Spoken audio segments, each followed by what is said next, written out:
নমস্কার বন্ধুরা, all time রান্নাঘরে আমাদের সকলকে স্বাগতম। আশা করি সবাই ভালো আছেন এবং সুস্থ আছেন। তো আজ আমি আপনাদের করে দেখাবো ছোলার ডাল দিয়ে সুন্দর একটা হালুয়া রেসিপি। তার জন্য এখানে আমি ছোলার ডালগুলোকে সারা রাত ভিজিয়ে রেখেছিলাম। এখন ভালোভাবে ছেঁকে তুলে নেব। জলটা অবশ্যই পাল্টে তারপর পরিষ্কার জলে ভিজিয়ে রাখবেন। এখানে আপনারা যতটা হালুয়া তৈরি করবেন সেই অনুপাতে ছোলার ডাল নিয়ে নেবেন। ছোলার ডালটাকে এখন একটা পাত্রের মধ্যে তুলে তার মধ্যে এক টুকরো দারচিনি আর দুটো তেজপাতা দিয়ে তারপর পরিমাণ মতো দুধ দিয়ে ভালোভাবে সেদ্ধ করে নেব। আপনারা চাইলে এখানে জলও ব্যবহার করতে পারেন, কিন্তু দুধ দিয়ে সেদ্ধ করলে হালুয়ার টেস্টটা আরও বেড়ে যায়। তো চেষ্টা করবেন দুধ দিয়ে সেদ্ধ করে নেওয়ার। তো গ্যাসের ফ্লেমটা লো আঁচে রেখে ছোলার ডালগুলোকে কিন্তু ভালোভাবে সেদ্ধ করে নিতে হবে।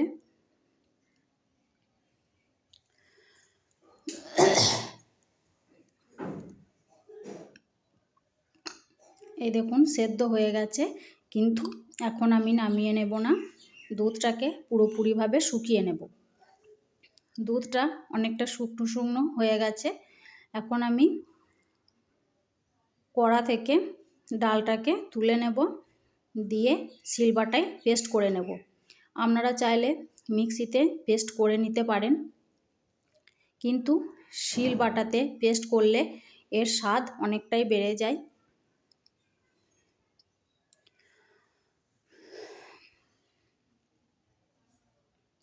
তার আগে দারচিনি তেজপাতা দিয়েছিলাম, সেটাকে তুলে নেব, তারপর শিলবাটায় বেটে নেব। এই দেখুন বন্ধুরা, আমার কিন্তু বাটা হয়ে গেছে।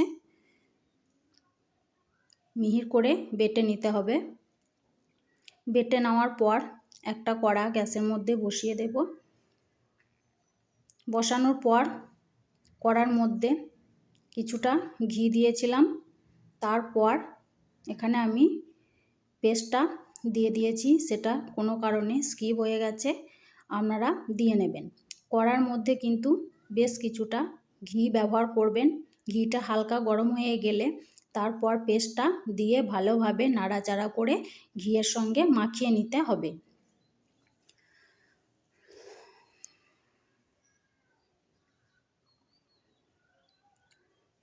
গ্যাসের ফ্লেমটা লো আঁচই রাখবেন, তা না হলে ঘিটার সঙ্গে মাখাতে গেলে কিন্তু তলাতে ধরে যেতে পারে। এখন খুব সুন্দরভাবে ঘিয়ের সঙ্গে ডালটা মাখানো হয়ে গেছে।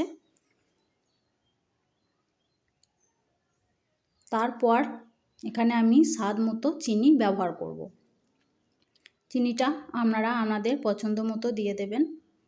চিনিটা ব্যবহার করে চিনিটাকে ভালোভাবে পেস্টের সঙ্গে মিশিয়ে নিতে হবে।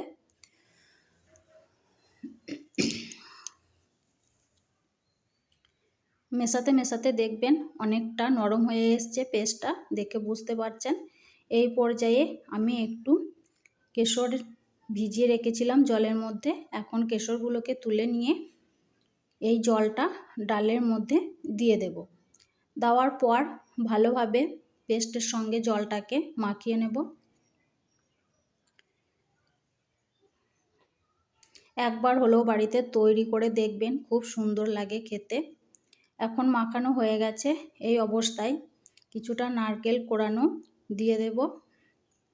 নারকেল কোড়ানোটা দিয়েও ভালোভাবে পেস্টের সঙ্গে নাড়াচাড়া করে মাখিয়ে নেব।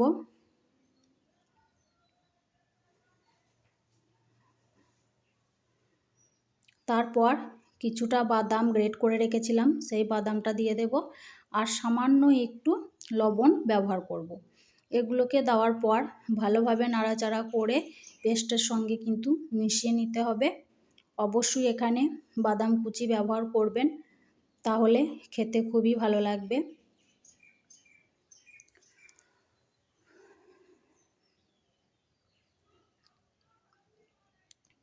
নাড়াচাড়া করে একদম শুকনো শুকনো হয়ে গেছে। এখন আমি কড়া থেকে তুলে নেব গরম অবস্থায় একটি জায়গার মধ্যে।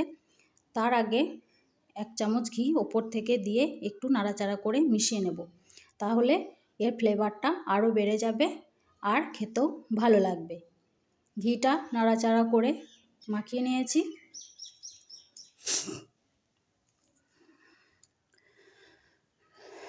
এখন যে পাত্রর মধ্যে হালুয়াটা সেট করতে দেব সেই পাত্রর মধ্যে একটু ঘি লাগিয়ে নেব। আমি এখানে একটা স্টিলের থালা ব্যবহার করছি। এই থালার মধ্যে ঘিটা ভালোভাবে লাগিয়ে নিলাম যাতে পরে হালুয়াটা খুব সুন্দরভাবে পাত্র থেকে ছেড়ে আসে। এখন আমি হালুয়াটা থালার মধ্যে সেট করতে দিয়ে দিলাম। গরম অবস্থাতেই কিন্তু থালার মধ্যে বা যে পাত্রে রাখবেন সেই পাত্রর মধ্যে সেট করে দিয়ে দেবেন। ঠান্ডা হয়ে গেলে কিন্তু সেট করা যাবে না। এখন আমি এটাকে ঠান্ডা হওয়া পর্যন্ত অপেক্ষা করব।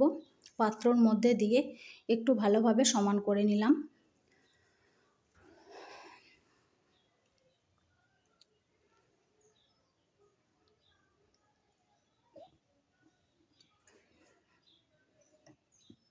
এখন এটা ঠান্ডা হয়ে গেছে। এখন আমি আপনাদের কেটে দেখাচ্ছি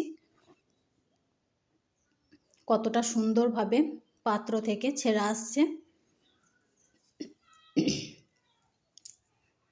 আপনারা আপনাদের পছন্দ মতো শেপ দিয়ে কেটে নেবেন। আমি এইভাবে কেটে নিচ্ছি।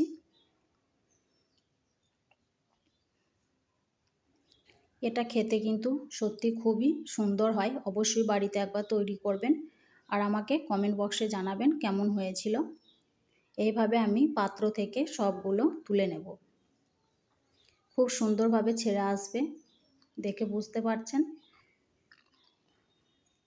এখন আমি সবগুলো তোলার পর আপনাদের দেখাচ্ছি। এই দেখুন বন্ধুরা, আমার সবগুলো তোলা হয়ে গেছে। এখন আপনাদের একটা ভেঙে দেখাচ্ছি কতটা সুন্দর হয়েছে। তো আজ এই পর্যন্ত বন্ধুরা, ভালো থাকবেন, সুস্থ থাকবেন। ধন্যবাদ।